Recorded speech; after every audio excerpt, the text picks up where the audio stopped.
Yonent bi sallallahu alayhi wa sallam nag ni mu amee 40 ans xam na ne loxo la tudd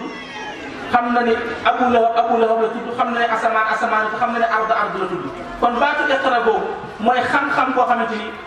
dina mën a jël ruux bi teg ko ci yàlla teg ko ci yoon ba mu àgg ci yàlla mooy wa wajadaka daallan fahadaa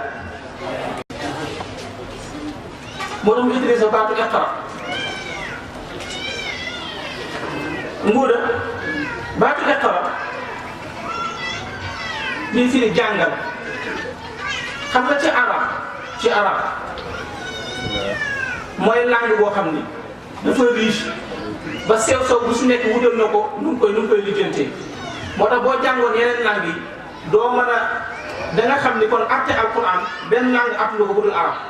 ma jox la si benn exemple dafa am benn littéraire américain bu mas a tuub boo xam dafa maîtriser français maîtriser anglais maîtriser allemand bi mu jàngee arab bi mu gëstoo alquran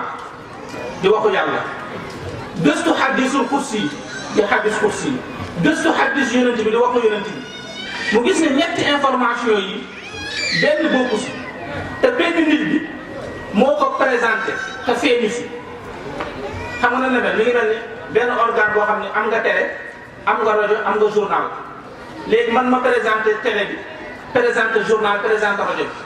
bi yàlla subhanahu wa taala ñetti message yi la am alquran di taxawaayu télé da koy seetaan di gis hadisul kursi di taxawaayu rajo da nga koy dégg parce que xamoon nu mu ñëwee ci yonent bi nga ñëw ci hadis yonent bi sallallahu alayhi wasallam taxawaayu journal nga xëy di ko lire léegi nag mu ni ñett yooyu yëpp tey organe boo dem ku si nekk dafa am lu man kii télé rek da mën a présenté kii rajo rek kii bind rek mais yonent bi sallallahu alayhi wasallam nag recevoir alquran wax ko recevoir hadisul kursi wax ko wax hadisu boppam te ñett yooyu boo leen tegee formule yi ak dicton yi benn bokku si te moom du si feeñ moo tax woo jëlee kat daal boobu firiwul réer déedéet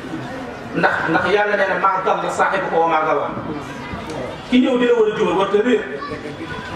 mais dalal dafa firi ñett dalal dina ñëw di firi fàtte man na bu 11h demee ñu ànd 11h jël ma fàtte ko mooy an tadilla ihdahuma fatudhakkira gis nga ak dalal boobu nisyaan la fàtte la dalal dina firi mbëggeel bu ëpp comme Ngouda Mbaye ma tooñ la tuuti nga bëgg sa soxna ba fàtte da bay dem si moom fàtte say daal mbëggeel boobu dañ ko fi daal innaka la fi dalalika alqadim ba ko doomi baay Yuusuf di ko wax seen baay boobu yonent la bu réeroon àdduna tukki dalal yonent bi sallallahu alayhi wasallam nag mooy ba ko yàlla nommé mu nekk yonent ñu jàngal ko ca kaw ba mu ñëwee dafa am ak nisyaan mooy fàtte yoon wa mu ko war a jaar mu di ko làmbatu moo tax muy dem sa gaaru Hiraa bi wéet parce que am na loo xam ci jàpp na ne war na koo téemee fàtte na fan la koy jaar wa wajadaka daallan fahadaa baatu iqra ci saar bi amul maf'ul ñu bëri da ngay dégg ñaan la iqra jàngal bismi rabbika sa turu borom déedéet bismi rabbika du maf'ul bismi jaar majruur muta'alliqun ci fi'lu bi la maanaam mi ngi mel ni bismi rabbika baawu isti'aana mooy dimbali ko sa borom mi ngi mel ne man la kul bismi rabbika xam nga du ma la waxoon ne la kul bismi rabbika sa turu borom doo ko lekk mais kul at-ta'aama bismi rabbika kon iqra jàngal mais nga dimbali ko ci turu yàlla léegi kon lan la yonent bi di jàng foofu kon li muy jàng nekkul léegi nag su ma la waxee ne la liiral te li ma leen liir livre nekku fa kon mënoo gëm ne iqra boobu qiraa la liir la boo xam dafa yonent bi sax dafa liir yeneen livre yi jàngu ba am sa expérience déedéet parce que iqra bu amee maf'ul day wane ni li ngay liir ñi sa kanam iqra kitaabaka kenn yomal kaa mi ngi nii jox la ko pare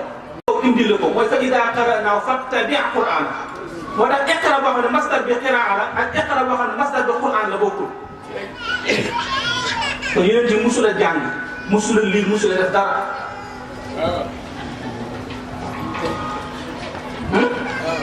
gis nga fi'l bala nga ko mën a xam bala nga mën a xam li muy firi foog nga yóbbu ko ci masdar bi tey raa bi firi gis xam nga am na raa buy firi gént mais raa bi firi gént masdaram ru'yatu la raa bi firi gis masdaram ru'yatu la def quoi raa bi firi gént masdaram ru'ya la bi firi gént